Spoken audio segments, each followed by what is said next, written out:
Today is Friday, June 14th. What to know about the Supreme Court's ruling over the abortion pill, why the fight is not over yet, and what comes next. Also, a new milestone in America's support for Ukraine, and what happened when former President Trump came face-to-face with Senate Minority Leader Mitch McConnell for the first time since McConnell blamed Trump for the Capitol riot. Plus, how much more rain is expected for already flooded cities in Florida? A new multi-billion-dollar pay package for the richest person in the world, and how Americans are celebrating Father's Day this weekend. Those stories and more in today's episode.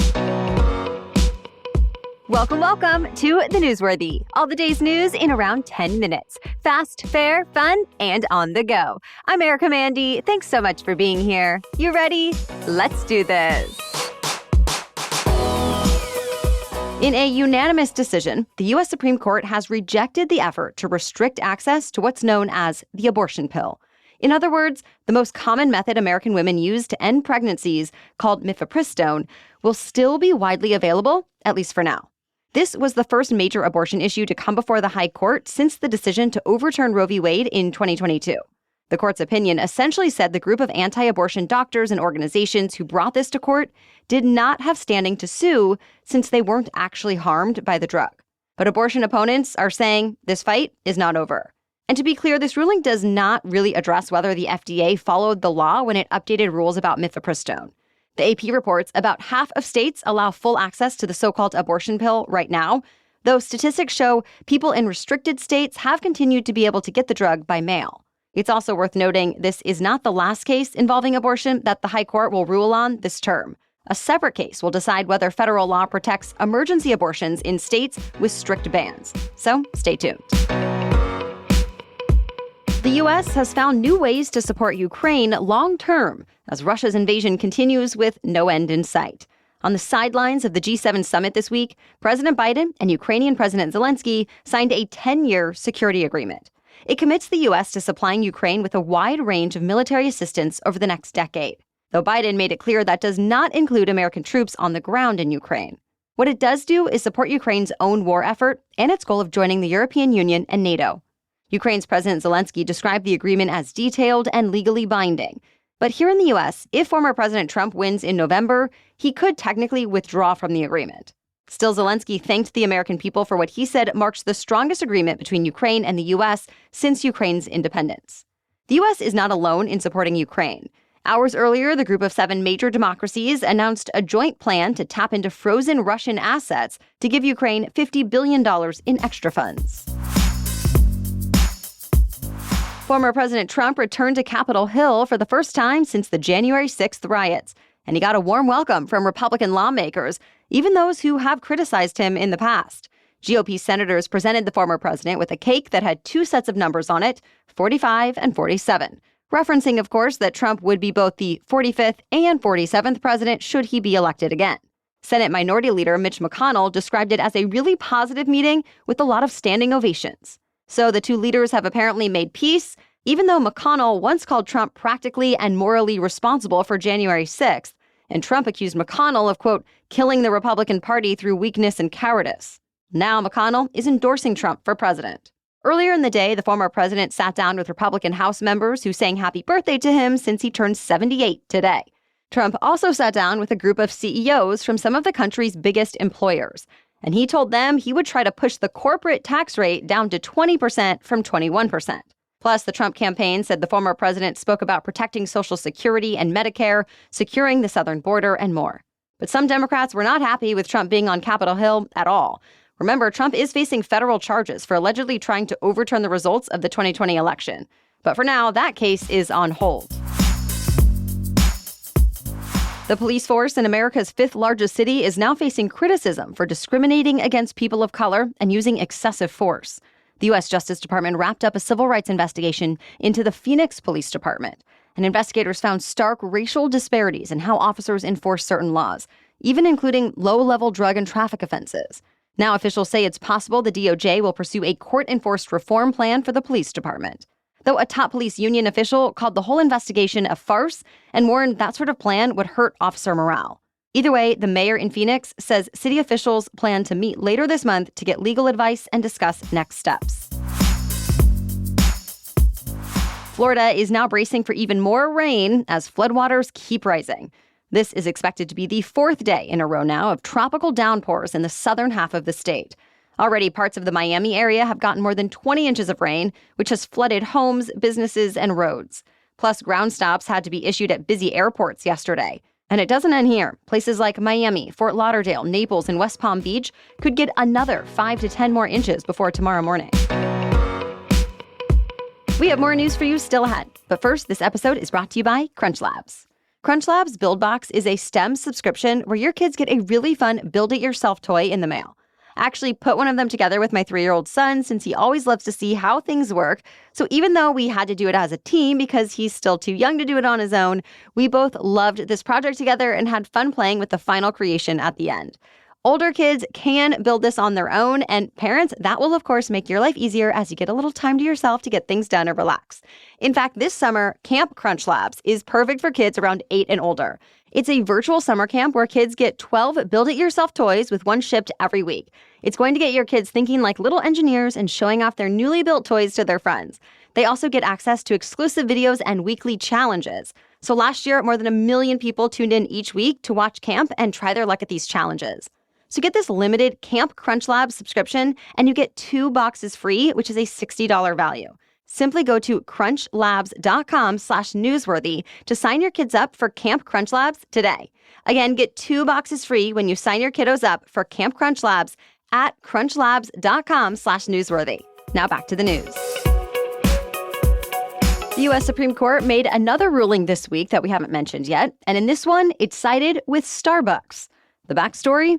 Last year, a lower court ordered the coffee giant to rehire 7 baristas who say they were fired from a Memphis store for trying to unionize.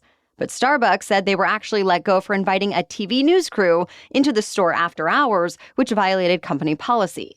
The National Labor Relations Board had sided with the workers, and the court agreed. But the Supreme Court just found the legal test the lower court used was too broad and inconsistent with other courts. 8 of the 9 justices backed this decision. Legal experts say this ruling could lead to even more companies challenging the decisions of the National Labor Board and may even impact union drives. One more thing to mention while we're talking about the U.S. Supreme Court. Justice Clarence Thomas apparently failed to disclose 3 more trips that were paid for by a GOP megadonor. That's at least according to the Senate Judiciary Committee and the documents and info it got from the donor himself. The trips include private jet flights between 2017 and 2021. And remember, that's in addition to 2 other trips revealed earlier, apparently worth millions of dollars. Some Democrats are calling on Justice Thomas to be impeached and say it's a corruption crisis.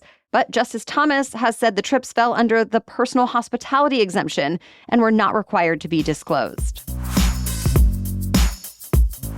A new federal report found many gun owners in the U.S. are not securely storing their firearms. The CDC looked at gun owners from 8 different states and found about half of them have loaded firearms at home and are keeping at least one unlocked, even in some homes with children. This comes as the number of children dying by suicide has been rising for over a decade. A smaller but still tragic number of children are killed each year by accidental gunfire. One of the study's authors points out just storing a gun out of sight is not enough, that often children know where it is or find it even if you don't think so. And some experts say people may be overestimating the risk of a home invasion while underestimating the risk of suicides or accidents. So they recommend people have fast access locking devices that let them quickly unlock their weapons if needed, but still keep them secure. Tesla shareholders voted to reapprove a record-setting multi-billion-dollar payout to the company's CEO and richest man in the world, Elon Musk. The pay package is currently valued at about $48 billion. The vote had to happen, even though shareholders first approved the pay plan back in 2018, because a Delaware judge just in January of this year ordered the entire package canceled. The judge ruled the board had too close of ties with Musk and had not properly informed shareholders about the deal. And so shareholders voted again. And with their second approval, Musk got on stage dancing and telling them, quote, "I love you guys." Tesla's board had argued the massive pay package was needed to motivate him to continue to lead the world's most valuable automaker.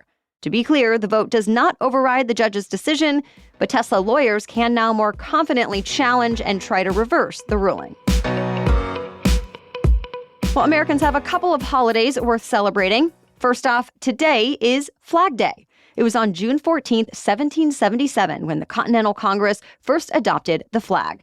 So now every June 14th, people mark the occasion by flying the stars and stripes outside their homes and businesses, going to parades, and holding their patriotic events. That said, it is not a federal holiday, so mail will still be delivered, banks will be open, and most everyone will still have to go to work. Then Sunday is Father's Day. So if there is a dad in your life you want to celebrate, it's a good time to plan something like a meal, a tea time, or a text message to send. If you want to get a gift, you're not alone there either. The National Retail Federation says Americans who are celebrating will spend about $190 each on gifts and activities for dad. The most popular purchases are greeting cards, followed by clothing, special outings, and gift cards. No matter how you celebrate, we hope all the fathers, stepfathers, grandfathers, and father figures out there have a wonderful Father's Day.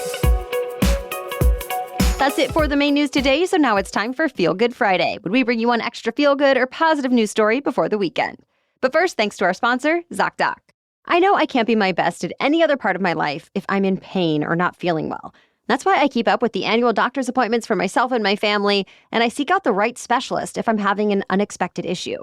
And while it's a top priority, I know healthcare can get expensive. So finding doctors that take my insurance is so important. And that's why I appreciate ZocDoc. ZocDoc is a free app and website where you can search and compare highly rated in-network doctors near you and instantly book appointments with them online. Yes, not only is it free, but it also helps me quickly and easily find a variety of credible doctors who have offices nearby, take my insurance, and treat basically any condition I've looked for. And because I do have high standards, I always check out ZocDoc's verified reviews from actual real patients. Check out ZocDoc to find a doctor who makes you feel comfortable, listens, and most of all, works with you to prioritize your health. Go to ZocDoc.com/newsworthy and download the ZocDoc app for free. Then find and book a top-rated doctor today. That's ZocDoc.com/newsworthy. ZocDoc.com/newsworthy. Now back to Feel Good Friday. And today we're talking about a teenager who proves with a lot of hard work and determination, people really can overcome even some of the most challenging situations. Elijah Hogan just graduated from his New Orleans high school at the top of his class with the highest GPA. He achieved valedictorian status despite the fact that he's had to live in a youth homeless shelter for the last 2 years. At one point, Hogan even considered dropping out of high school and getting a job to help him get by. But instead, he doubled down on his studies. Hogan also says at least some of the credit goes to the people at the shelter and the school who went out of their way to help him and act as his mentors. Of course, he pushed himself too, which he's proud of. As he gave his valedictorian speech at graduation, he shared some words he holds close to his heart. Hogan told his fellow graduates, quote, "Take pride in how far you have come, have faith in how far you can go, but don't forget to enjoy your journey." Now he has a full scholarship to attend Xavier University of Louisiana this fall, where he plans to major in graphic design. Hogan also says he hopes to pay it forward someday and inspire others to push through their hardships. All right, we'll be back tomorrow with our special edition Saturday episode. You'll hear from 2 of the many election officials who have faced serious threats due to their jobs and are taking steps now to keep everyone safe come Election Day. Then we'll be back Monday with the news you need to start the week. For now, thank you so much for listening and have a great weekend.